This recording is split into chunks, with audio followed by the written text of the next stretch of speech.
Hello, everyone. My name is Andrew Esch. I am a physician and consultant with the Center to Advance Palliative Care. And today I was asked to talk to you about how to manage nerve pain and improve quality of life. Nerve pain is a very common symptom in people who have serious illness. It's something that people often experience. It can cause a lot of suffering. It can be a real distractor to your day-to-day and lower your quality of life. So I think today we'll talk a little bit about what it is and how we can go about maybe doing something about it to improve your quality of life. So we're going to describe what nerve pain or neuropathy, which is the medical term for it. We're going to describe what that is. We're going to discuss what causes it, a little bit about how it's treated, and then how palliative care can help. And then we'll go through some commonly asked questions that I get when I talk about this to groups in person. So let's talk about what nerve pain or neuropathic pain is. Neuropathic pain, neuropathy, nerve pain, these are all ways to explain a unique type of pain that's caused by nerve damage or a problem with your nervous system. That problem could be caused by an illness, the treatment, other things that happen metabolically in the body. There's a number of reasons that you can be experiencing this, but the bottom line is that people experience this nerve damage or issues with the nervous system as burning, tingling, or sharp. Some describe it as stabbing pain. It may be constant. It can come and go. It's usually worst at rest and at night, which is problematic for some. It may worsen with gentle touch to the area, and it can really be severe and affect your daily life. And when somebody suffers with something that's sort of ongoing like this and can affect their daily life, being depressed and anxious about that is also really, really common and happens a lot with neuropathic pain. So looks like I jumped ahead a slide there, or back. So what causes neuropathic pain? So many conditions can cause neuropathic pain, including diabetes. That's one of those metabolic things I talked about. If the sugar levels in your blood are high for an extended period of time, that can cause damage to the nerves. Post-herpetic neuralgia, it's a very, very fancy set of terms that just basically describes what happens after you get a rash that's caused by the herpes virus or a strain of it, and this is called shingles. Extremely painful rash that can develop. It can happen after stroke. It can happen after some neurologic diseases like multiple sclerosis or Parkinson's disease. Cancer itself or its treatments can cause neuropathic pain. And sometimes we just don't know the exact cause. It could be multifactorial because people with diabetes do get cancer.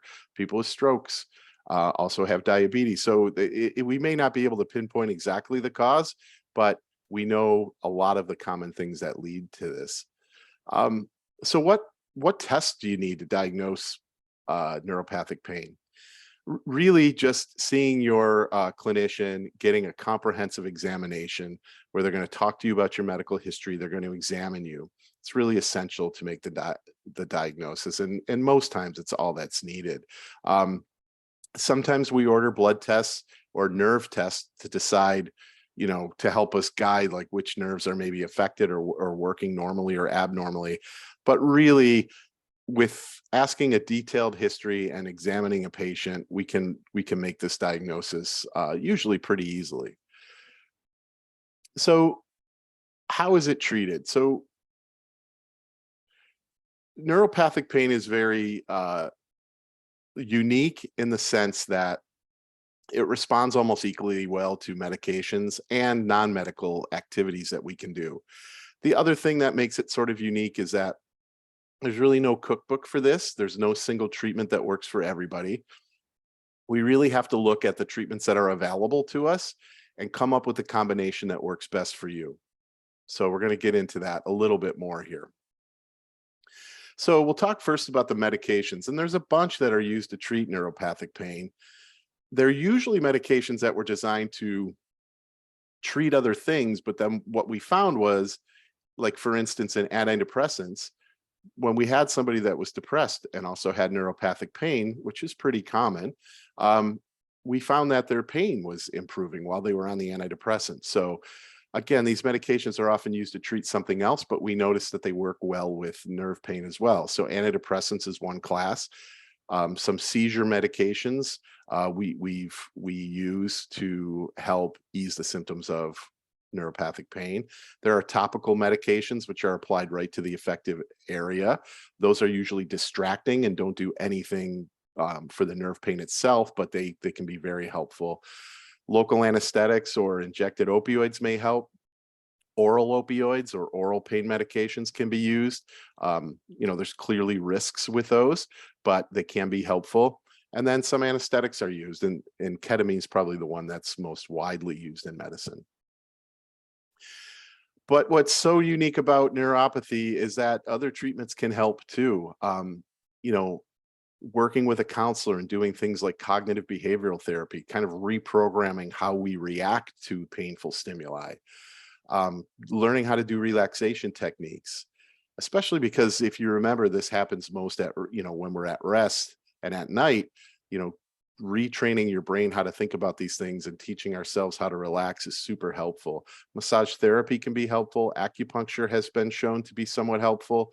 And then there's also medical devices that can affect the signals coming from the nerves that tell our brain that we're having a problem. These are called nerve stimulators. They can be in the spine, or they can be out in the further away from the spine in the extremities and things like that. So which treatments work best? I get this question all the time, and if I knew the answer, I would definitely share it with everybody. But the truth is, we don't know when you come in to see the clinician, we don't know which treatments combinations are going to work best. So what we try to do is educate our patients and talk to them about being open to trying new treatments and combinations of treatments, because there's usually some trial and error involved. And most people need to try a few different things before we find what works best. So is there anything that patients or family or caregivers can do to help on their own? Sure. Heat and cold packs can be helpful. I suggest trial and error to see which one is effective, if either. Learn ways to relax your body and mind. I think the biggest thing is stay active. Don't let the distress get in the way of your activity and doing the things you want to do. Try to stay in motion as much as possible. It will help with the nerve pain. It will help with your state of mind. And especially while we're working through that combination of treatments to help get you to feel the best you can, the physical activity that you take part in is going to be the single most effective thing you can do to help on that journey. And the other thing too is, most people, if they're suffering from like anxiety or depression because of the chronic nature of this, they usually don't share that with their doctors, nurses, or other providers. And so, tell us if you're having, problems with your mood. Like if you don't feel like you're feeling as good as you should be, or if you've noticed a change or people are commenting on a change on your mood, bring that up with your provider, your clinician, and we can help assess that as well, because that will only make your experience of the neuropathic pain worse, and they sort of feed off each other. The depression will get worse, the pain will get worse, and it's sort of a snowball effect. So how can palliative care help? Well, first, let me just tell you what palliative care is. So a lot of people have some misunderstandings about it. Basically, it's specialized medical care for people who are living with a serious illness. And we focus on providing the relief of symptoms and stress from that illness. So the goal is to improve quality of life for the patient, the family, caregivers, whoever's involved. And how this is provided is by a specially trained team that includes doctors, nurses, chaplains, social workers, sometimes other specialists, depending on the program that you're involved with. And those specialists all work together with all of your other doctors, nurses, providers, to provide an extra layer of support to improve that quality of life and make your experience of living with your illness as good as it possibly can be.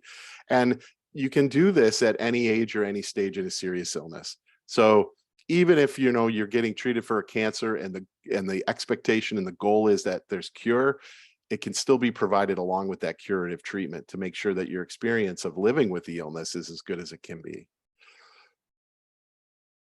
So the ultimate goal is, what I do every day is about giving patients that are living with serious illness and distressing symptoms the best of what we have to offer in terms of medicine, and like that, in terms of curing or targeting disease. We want you to live as long as possible. We want to give you any treatment that can possibly be helpful towards targeting your disease and getting you towards cure, if that's a possibility. But along with that, giving you the best of what we can do in palliative medicine in terms of symptom management and quality of life. We want to make you live as long as you possibly can with the highest quality of life. And, it's appropriate. Palliative care is good for neuropathic pain because, this is something that often happens with serious illness. So palliative care is for people that need relief of pain, symptoms, and stresses of serious illness. And certainly neuropathic pain is one of these, to improve quality of life for everyone involved. So I see neuropathic pain a lot. So when I get asked, how can I help with neuropathic pain, we really work with patients to develop a treatment plan that not only assists in the relief of suffering, but also works with their life. So, it may be some people have had problems with opioids in the past and don't want that to be part of their plan. So we need to develop a specialized treatment that tries to work around that and use other things. So the plans can include over-the-counter or non-prescription medications, or other things that you can get, like vitamin shops and health food stores and things like that. Prescription medications are often part of it. Relaxation, acupuncture, physical therapy, exercise. We talked about the importance of that earlier. Complementary and alternative medicine approaches are sometimes helpful. And then, support from counselors or social workers is also a big part of this, especially if they're trained in cognitive behavioral therapy skills. So, there's a lot here, but we tailor that to be what you need and what works for your life. So where do you get palliative care and who provides it? As we talked about earlier, it's usually a specialized team of people, including doctors, nurses, and others. We do it in a bunch of settings: in the hospital, outpatient clinics, and we do it even at home. So, depending on where you're at, if you feel like neuropathy is affecting your life, I would suggest asking, to maybe see palliative care, even if that means you're at home or in the hospital. It doesn't matter. We can get to you usually either way. The easiest way to find us is on the provider directory on the website getpalliativecare.org. So what I hope people take away from this presentation on neuropathy is that it has many causes, and unfortunately it's kind of common. A lot of serious illness has neuropathic pain associated with it. This pain is different than sort of, the pain you might get if you break an arm or get a bad bruise or something like that. This pain is more burning and tingling, kind of sharp in sensation, can feel like stabbing. It is unique in that way and distressing in that way too. It can be a challenge to treat. And the reason I use the word challenge here is that there's no magic bullet. There's no one pill that will solve this. But it doesn't mean that it can't be treated, because it can be treated. And as long as patients are, and clinicians like myself are both ready and willing to try different therapies, do some trial and error, probably see each other pretty frequently until we get to a place where, the pain control is acceptable. We need to work together to be able to do those things. And success is usually achieved through a combination of, these treatments. So that is kind of the background on neuropathy, neuropathic pain. But often, at the end of these lectures, I still get questions. So let's work through a few frequently asked questions, and then hopefully you'll have a better sense of what neuropathy is, what it may feel like, and what you can do about it if you feel like you're suffering from it. So most people ask, okay, when do I ask for palliative care? When do I need it? Well, palliative care to me is, and to those of us that do it, is based on need and not on prognosis. So if you're not doing as well as you think you should be doing, regardless of your prognosis, if you have, for instance, myself, I've had melanoma, it was a surgical cure. My prognosis is great. Still have a lot of neuropathic pain in the area where my surgery was. So that's a need. So palliative care is based on need. So you may need palliative care if you're suffering from pain or other symptoms of a serious illness, or the side effects of that illness. But you don't have to be at any particular stage or age to get palliative care. So what I try to counsel patients and caregivers and family members is, look, if things aren't going as well as you think they should be, or you would hope they would be, reach out, talk to palliative care, and see if they can help. Can you get palliative care with other treatments? Absolutely. I mean, to me, that's the ultimate goal. The best of what we can do in terms of treating your illness towards cure or just prolonging life, but also making sure your quality of life is as good as it can be. To me, that's the ultimate goal. So the impact is that if palliative care is involved, should be able to relieve pain and other symptoms. There's evidence from articles in the New England Journal of Medicine that some patients, in that article, particularly patients with lung cancer, actually lived longer when palliative care was part of their treatment plan. So we relieve the pain and symptoms, improve your quality of life. You may even live longer. It offers better family support, reduces hospitalizations and emergency department visits, and it can help reduce unnecessary tests and procedures. So should a patient bring it up to the doctor or wait till the doctor mentions it? It can be either. Most docs probably won't bring it up. So because of that, I think patients shouldn't wait and they can bring it up. Most people ask their doctors for a referral to palliative care. And so, palliative care teams being specialty care, the primary doctor needs to be the one to bring the team in and write that referral, depending on how your insurance is. So it could be a little bit intimidating to try to bring this up to one of your other providers, but on the getpalliativecare.org website, there are some good tips on how to talk to your doctor about palliative care. And I would suggest all of us that are on this webinar be familiar with that getpalliativecare.org site and those resources that are available. So when should you ask? Again, if you're not doing as well as you think you should be doing, if you're suffering from symptoms of serious illness, explain to the doctor that you want a referral. And again, visit getpalliativecare.org for more information. So the resources that we recommend for patients and family, again, getpalliativecare.org, clearest and most comprehensive site on palliative care. It gives definitions, a quiz to assess whether palliative care is right for you, shows you how to get it through the provider directory.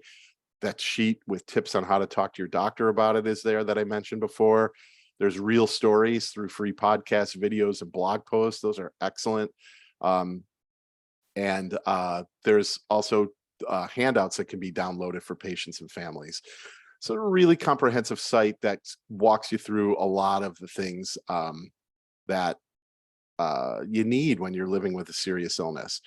So again, my advice at the end of this is thanks for your time for watching this. Get familiar with getpalliativecare.org. And, if you do feel like you or someone you love suffers from neuropathic pain, talk to your providers, get a referral to palliative care, and work with them to improve your quality of life to the level that it can be. So thanks everyone for your time today, and good luck moving forward.